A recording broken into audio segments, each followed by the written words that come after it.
Chapter 1. Before the Beginning. In the age before memory, before mankind crawled from the ashes of old night, before empires were born only to die screaming in the void, there existed a dream. A dream held by one man, the emperor of mankind, an immortal being of impossible intellect, the living sum of humanity's psychic potential, looked across a galaxy drowning in anarchy and said one word that would echo through eternity: unity. To achieve it, he would need generals, he would need leaders, he would need sons, not mere creations, but beings who could command armies, mold civilizations, and bend the galaxy's fate by the force of their will. Thus began the Primarch Project, the most ambitious biological engineering endeavor in human history. Within the gene laboratories beneath the Imperial Palace, 20 infants were created, each a demigod, each designed not only for war, but for leadership, philosophy, governance, and the spiritual shaping of mankind's future. Each child was a masterpiece. One, however, shone brighter than all others.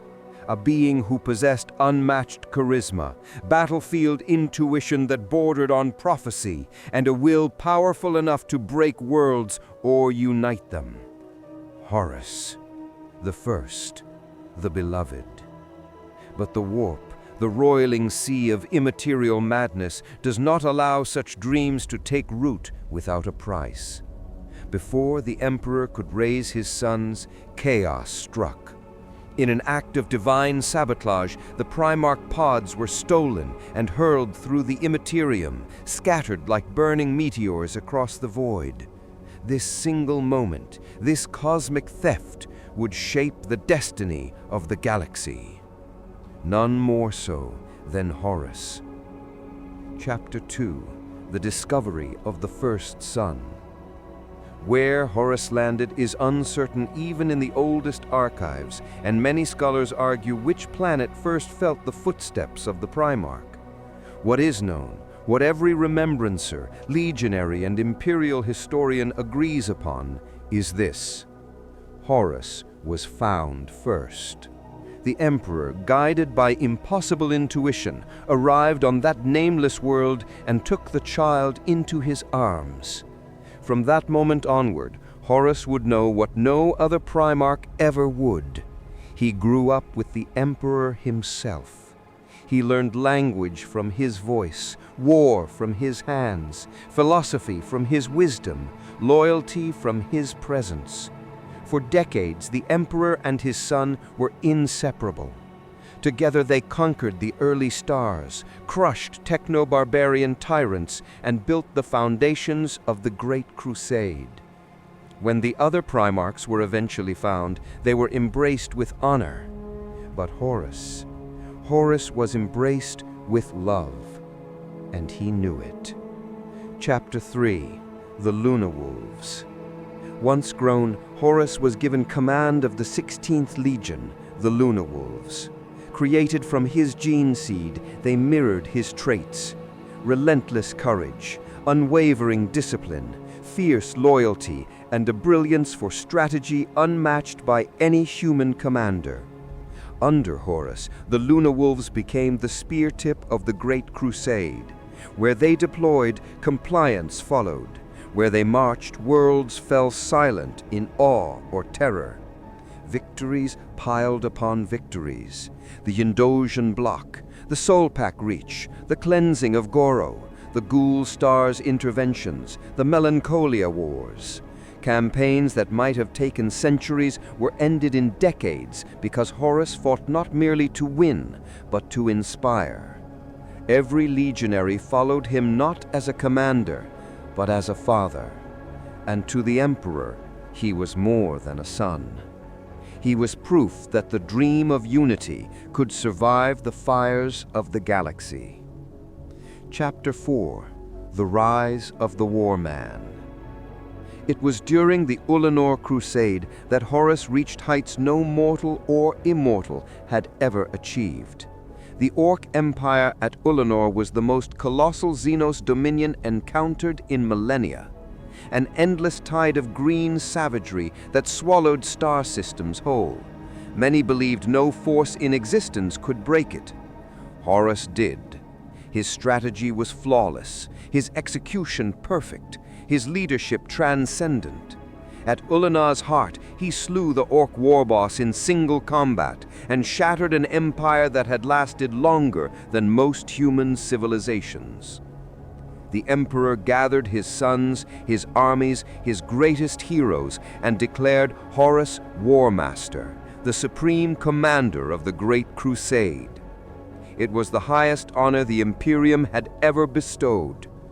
It was also the moment Horus's destiny began to fracture. Chapter 5. Cracks in the Imperium. The galaxy saw Horus as a demigod, a hero without equal. But Horus himself felt something far different. For the first time, he felt alone. The Emperor was returning to Terra to pursue a secret project within the Webway, a project he would not explain, a purpose he would not share. Horus, who had lived decades at his side, suddenly found himself excluded.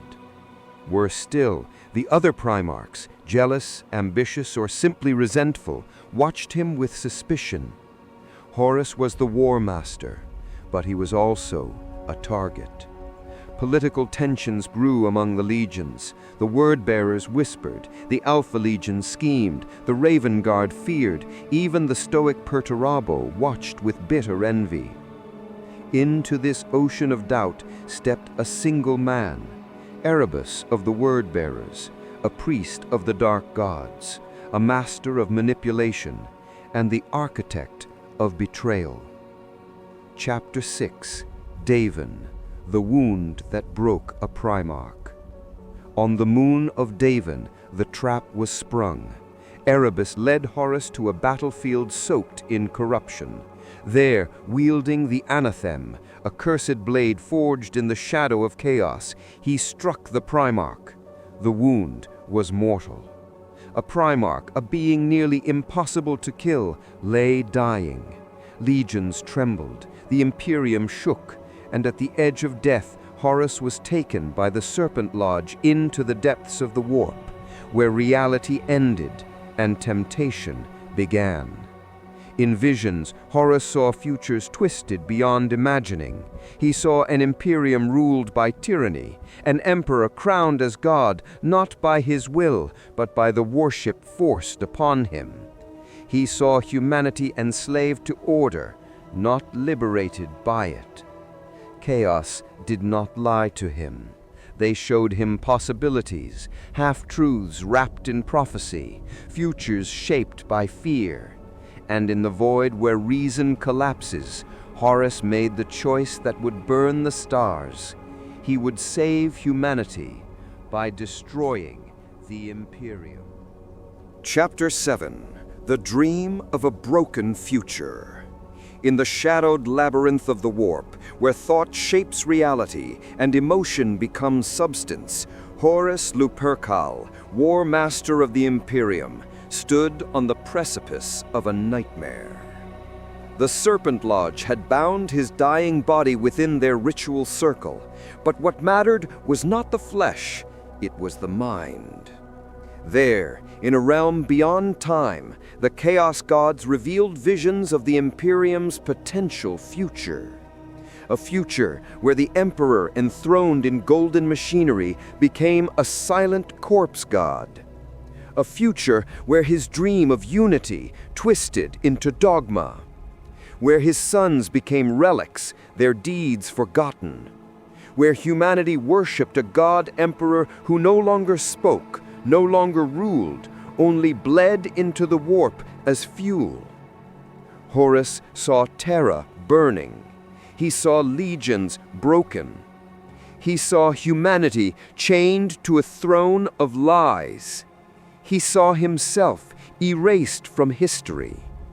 These were lies mixed with truth, prophecy mixed with madness, a trap woven from foresight and fear. And chaos whispered, "The Emperor abandons you. He fears you. He will cast you aside." For the first time since childhood, Horus felt the sting of betrayal, not from chaos, but from the Emperor himself.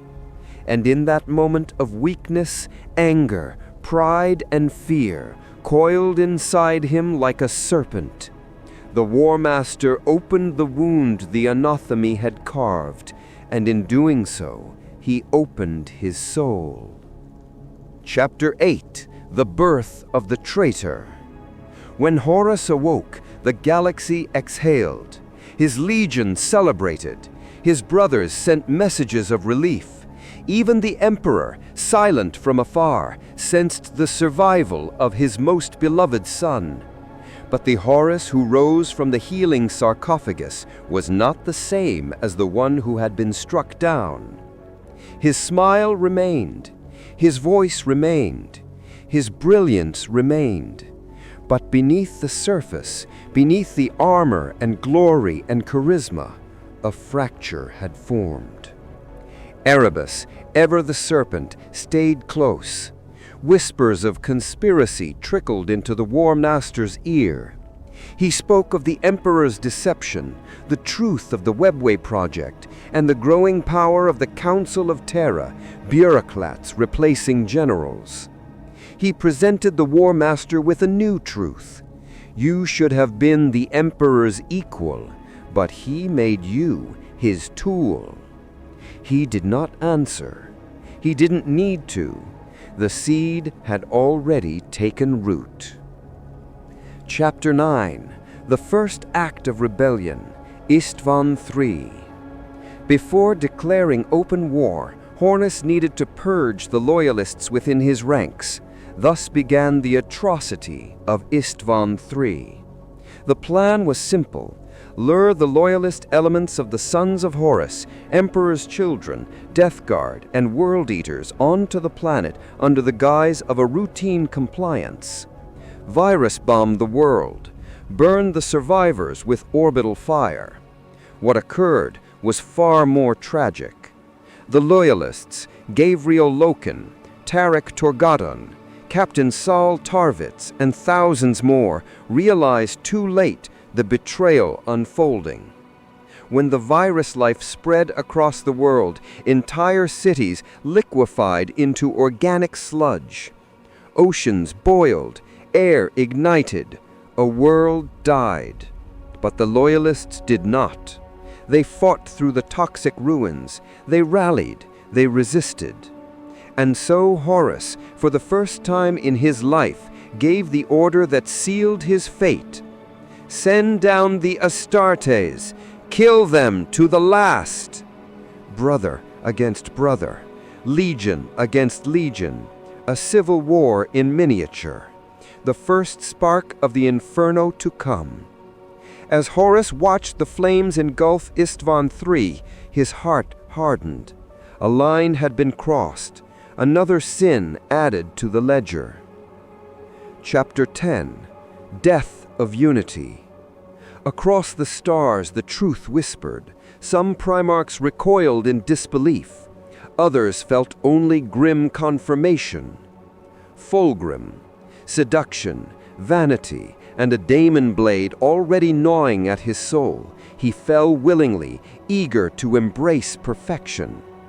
Angron, a broken slave, bound by the butcher's nails, chaos simply gave him a reason to hurt the galaxy that had hurt him first.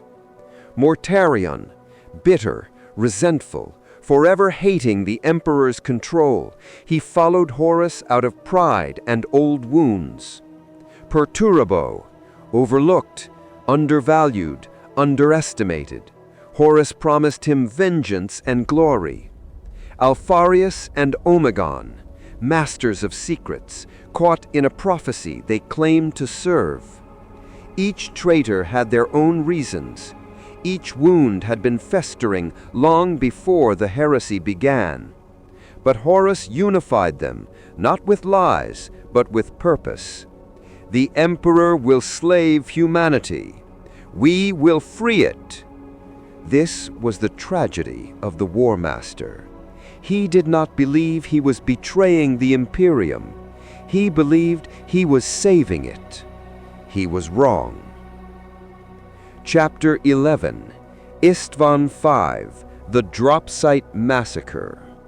If Istvan III was betrayal, Istvan V was slaughter. 7 loyalist legions answered the call to crush the rebellion. Raven Guard, Salamanders, Iron Hands, and behind them the Iron Warriors, Night Lords, Alpha Legion, and Word-Bearers feigned loyalty to lure them into the perfect trap. The Loyalist vanguard landed first, unaware of what awaited them. The sky burned, ash fell like snow, volcanoes erupted as the traitors unleashed artillery pre-sighted for the Loyalists' arrival. When Vulcan marched into the killing fields, lightning crashed against his armor. When Corvus Corax oiled his wings, they were clipped by traitor fire. When Ferrus Manus confronted Fulgrim, brother met brother in single combat. And in that cataclysmic duel, Fulgrim, twisted by demonic influence, slaughtered Ferrus Manus. It was the first Primarch death of the heresy. The massacre broke the Loyalist advance. It broke their armies. It broke their hope. And as the fires died down, Horus stood at the edge of the battlefield, expression unreadable. Another line crossed, another sin added to the ledger. Chapter 12. The Shadow Crusade. With the Loyalist Legion shattered and the Imperium in disarray, Horus unleashed his forces upon the galaxy. World after world fell. Monarchia burned with dark ritual. Ultramar reeled under the Word-Bearer's hatred. Old Night returned in every shadow. This was no longer rebellion. This was genocide. This was the unmaking of the Emperor's dream. Yet beneath the violence lay astrology. Horus needed time. Time to gather demonic power. Time to break the Loyalists. Time to reach Terra before the Emperor could seal the webway. The War Master marched not merely with armies of Astartes, but with Titans, traitor Mechanicum, warp beasts, corrupted psychers, and mortal hosts swept up by the promise of a new order. The Imperium began to fracture, and at its center, the greatest son of mankind walked deeper into ruin. Chapter 14. The Logic of the Fall. Historians and remembrancers debate endlessly why Horus truly fell. The reasons are many, intertwined, and tragic. 1. Pride. Horus was raised by the Emperor. He believed he was more than a weapon. He believed he was a partner in shaping the future. When he was replaced by the Emperor's silence, his pride cracked. 2. Fear of obsolescence. The Webway project threatened the Primarch's purpose. Horus believed that once the Webway was complete, the Emperor would no longer need his sons. Chaos weaponized that fear. 3. Betrayal. The War Master felt the Emperor abandoned him. In truth, the Emperor sought to protect him. But perception shapes destiny. 4. Political isolation. The Council of Terra undermined the legions. Primarch rivalries worsened. Horus felt isolated, pressured, cornered. 5. Chaos manipulation. They did not control him. They guided him. They showed him futures that could be, not futures that must be. 6. A hero complex. This is the greatest tragedy. Horus believed he was saving humanity. He believed the Emperor was becoming a tyrant. He believed chaos offered freedom. He believed he could wield the warp without becoming enslaved. He was wrong. Chapter 14, The Road to Terra. The galaxy burned behind him, the Imperium bled before him. Now only one thing remained, Terra, the cradle of humanity, the heart of the Imperium, the home of the father he intended to kill. Every legion, every demon, every traitor army converged upon the throne world. The War Master sailed at the heart of the storm, aboard the Vengeful Spirit, a ship transformed into a cathedral of war and corruption. His armor glowed with fell power, his eyes burned like twin suns, and his soul, once bright as a star, now flickered in shadow. The final march had begun. The dream of unity was dead. Only fire remained. Chapter 15, The Reaching of Terra. After 7 years of civil war, a galaxy torn in half, and more bloodshed than any age before it, the War Master arrived at the gates of the cradle of mankind. Terra, the throne world, the heart of the Imperium, a world fortified by millennia of preparation. The sight of it stirred memories within Horus. He remembered walking the Imperial Palace as a child, learning from the Emperor at his side. He remembered standing upon the ramparts with pride, confidence, and unshakable faith. Now he stood as its executioner. The fleets of the traitors darkened the void. The planet side shook with the thunder of orbital bombardment. Energy shields flared like dying suns. The walls of the Imperial Palace trembled under the barrage of macro fire and traitor titans. The greatest war in human history had begun. Chapter 16, The Battle for the Sol System.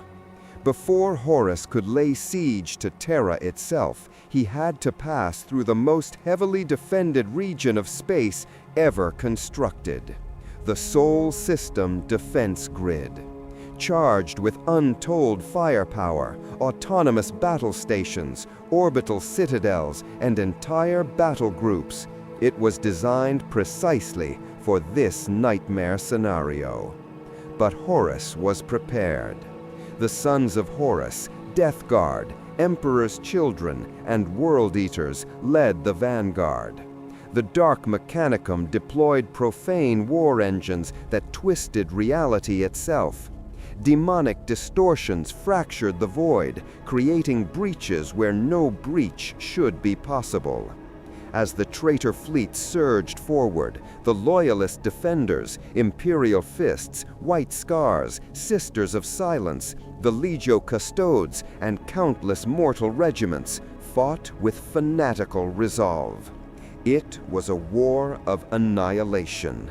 Space itself became a charnel house. Warp storms ignited. Battle barges rammed each other like medieval warships. Astartes fought in zero gravity, their bolter rounds echoing like thunder across the void. But inch by inch, system by system, Horus broke through. The greatest defense ever constructed could not withstand the greatest sun ever broken. Chapter 17, The Siege Begins. The traitor armies made landfall in waves. Millions of soldiers, tens of thousands of Astartes, titans that shook continents, daemons that tore open the sky.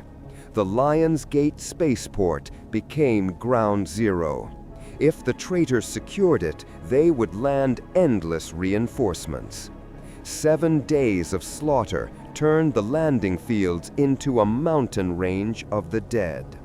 The Imperial Fists held the walls. The Blood Angels defended the Eternity Gate. The White Scars rode like lightning across the battlefield, harassing and disrupting traitor lines. The Custodes burned with golden fury. But Horus hacked deeper and deeper into the palace, his every step echoing doom. And at the heart of the madness, the War Master began to unravel. Chapter 18, Horus Transformed. By now, Horus was no longer simply a Primarch. He was a daemon host, a vessel of the four powers, his soul shredded and rewoven by the warp. His armor glowed with unholy symbols. His voice carried weight enough to unmake courage.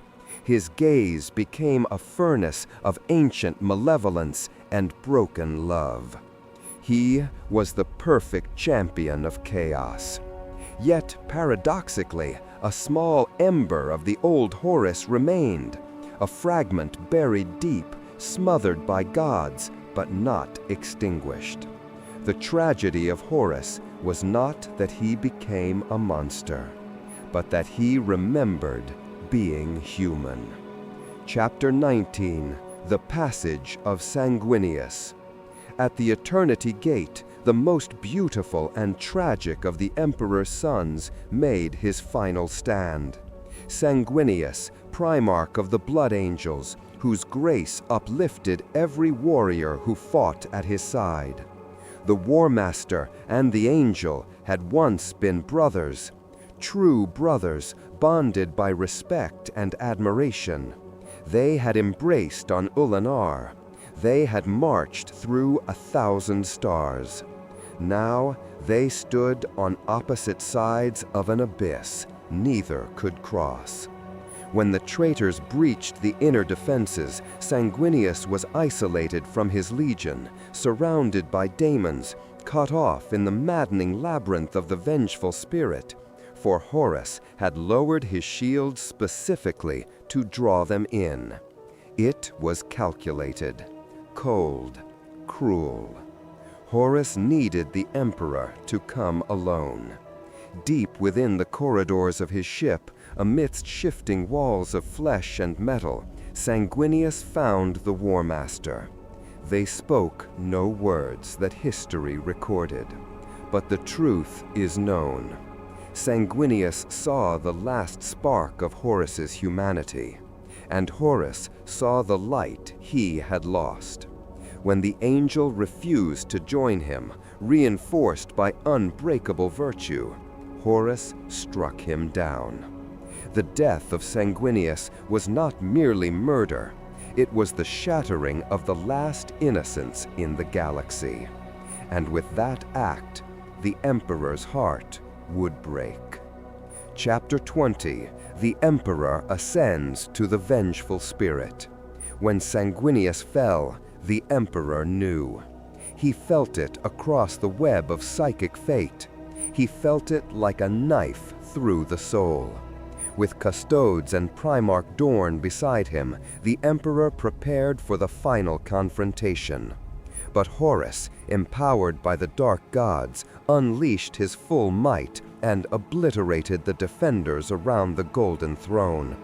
Seeing no other choice, the Emperor stepped onto the teleport pad. He would face his son alone. The teleport malfunctioned, sabotaged by the warp corruption of the ship, and scattered his companions across the vessel. Only the Emperor arrived where he needed to be. In the throne chamber of the Vengeful Spirit, lit by lightning from nowhere and shadows from everywhere, Father and Son stood face to face. Two titans, two visions, two futures. One of them had to die. Chapter 21, The Final Battle. What followed defies mortal understanding. To call it a duel is to diminish it.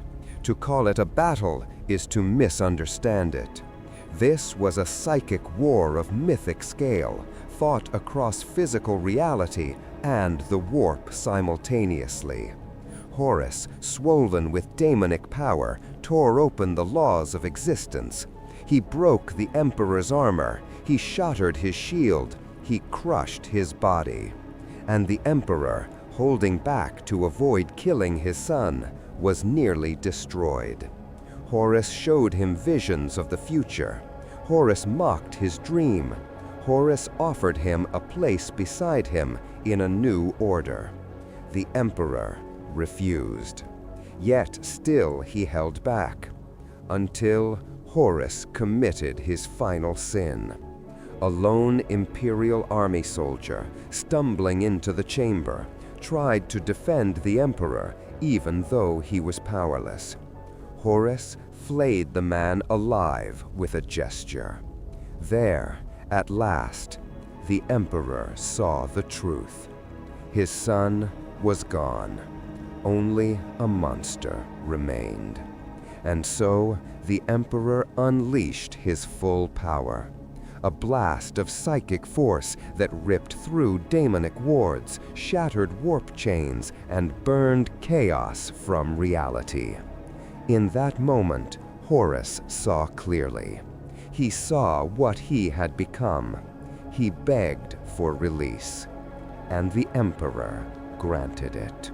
When the light faded, Horus Lupercal, first son, beloved warrior, war master, traitor, monster, tragic hero, was dead. Chapter 22: The Price of Victory. The Emperor's victory was hollow. Mortally wounded, his body broken beyond healing, his soul flickering on the edge of the warp, he was carried by Dorn back to the Imperial Palace. There, upon the golden throne, he was interred in a machine that would keep his spirit anchored at the cost of eternal suffering. The dream of unity died with Horus. The dream of the Great Crusade ended with the Emperor's imprisonment, and the Imperium that rose from the ashes became the grim, hopeless empire of the 41st millennium. All because one son fell. Chapter 23: Legacy of the War Master. Horus Lupercal remains the most important figure in human history. 1. Without him, the Imperium would be a paradise of science and enlightenment. Instead, it is an empire of endless war. 2. Without him, the Primarchs would have stood united. Instead, they were scattered, broken, corrupted, or lost. 3. Without him, the Emperor would still walk among humanity. Instead, he burns upon the throne forever. 4. Without him, chaos would be a whisper in the dark. Instead, it is the greatest threat to mankind's survival. Horus is the fulcrum upon which the fate of an entire species turned. He was the greatest hero the Imperium ever knew, and its greatest villain. Not because he was weak, not because he was evil, but because he was human enough to doubt, and powerful enough to act on that doubt. His fall was not a story of corruption. It was a tragedy of belief. Epilogue: The Morning Star.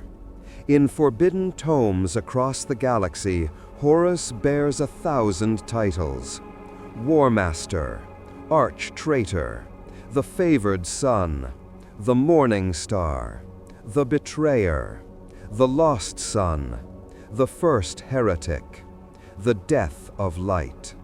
But among the Emperor's private memories, locked inside a mind that cannot no longer speak, Horus is remembered by another name: My Son.